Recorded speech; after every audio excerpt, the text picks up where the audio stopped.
Welcome back everybody. So today I'm showing you this sunset inspired makeup look that I created on a photo shoot recently with photographer Martin Higgs and model Kerry-Ann. So this was the third look in the set. We'd already broke for lunch, so we'd had previous makeup on which I'm working on top of, so you just ignore the lips because they are smeared. As I said, we just had lunch, but we're going to be taking that off. So to start with, I'm applying Kryolan Supracolor in an orange shade. I'm using a flat shader brush to apply that. This is a pretty simple look, so I'm not going to explain in too much detail exactly what I'm doing, as it's pretty self-explanatory. I'm just going to tell you the products and you can see what I'm doing for yourselves.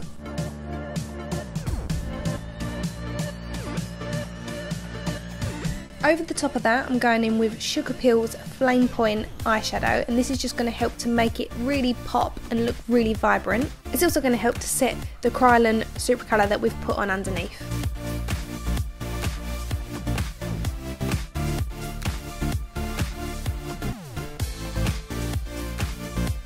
On the centre of the lid and up to the brow bone, I'm going to apply Kryolan's cream liner in dark Orchid, so it's like a nice lilac shade. And again, this is just going to work as a base for our next colour, which is going to be a mix between a pink and a purple shade.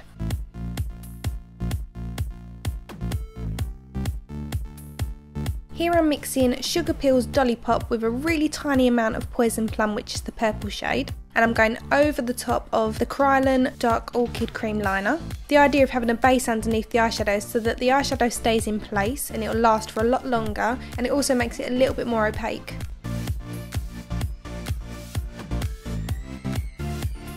I'm extending a little bit of the orange eyeshadow just down the side of the nose ever so slightly, and then I'm flicking it up into the front of the eyebrow hair.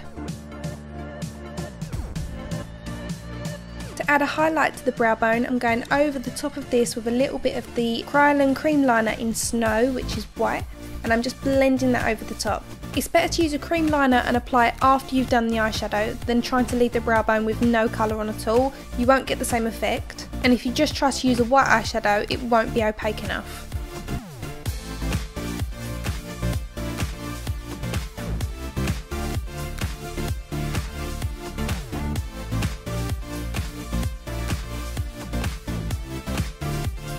Next I'm going in with MAC's Primary Yellow Paint Stick, and on a fluffy blending brush I'm just working that on the outer edges of the face, around the temples and the top of the cheekbones.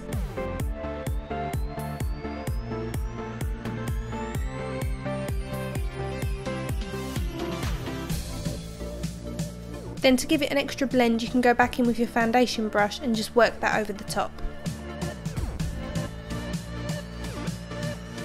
Using a fluffy blending brush, I'm working that orange Flamepoint eyeshadow onto the temple area, and then using what's left on the bristles, I'm just going to work that up and out, creating a gradient between the yellow and the orange.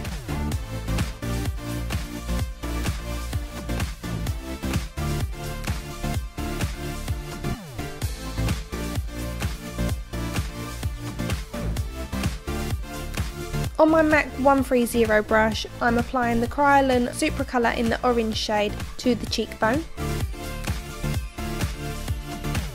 Then underneath that, in the hollows of the cheeks, I'm applying Poison Plum eyeshadow to define that cheekbone.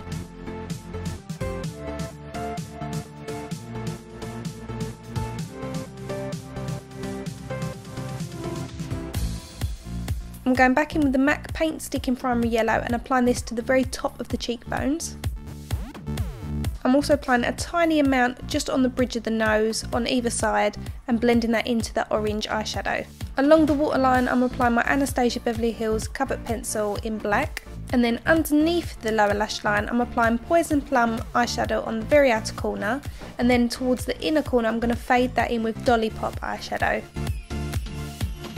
So I'm just removing the lipstick that we had on from a previous look and after lunch because it's smeared everywhere, and then over the lips I'm just going to put on some concealer to mute them out.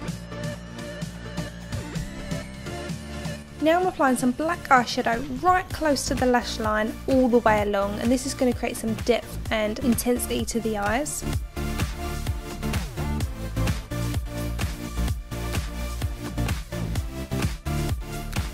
I'm doing the same along the top lash line, but on the outer edge I'm making it thicker and just pulling it out ever so slightly. Then I'm applying some mascara to the bottom lashes, and then I'm also going to darken the top ones where we've had some fall down on the cluster lashes. I'm applying a small amount of Becca Champagne Pop highlighter to the Cupid's bow, bottom lip and a little bit on the centre of the nose. And that is the third look from the photo shoot complete. I hope you've enjoyed it. This is a mobile shot I got of the makeup. And this was one of our favourite images that we took. So again, a great team involved, and I will put their details in the description bar so you can go see more of their work. So please give the video a thumbs up if you enjoyed it. Don't forget to subscribe. You can catch my previous tutorials here. So thank you for watching, and I will see you in my next video. Bye!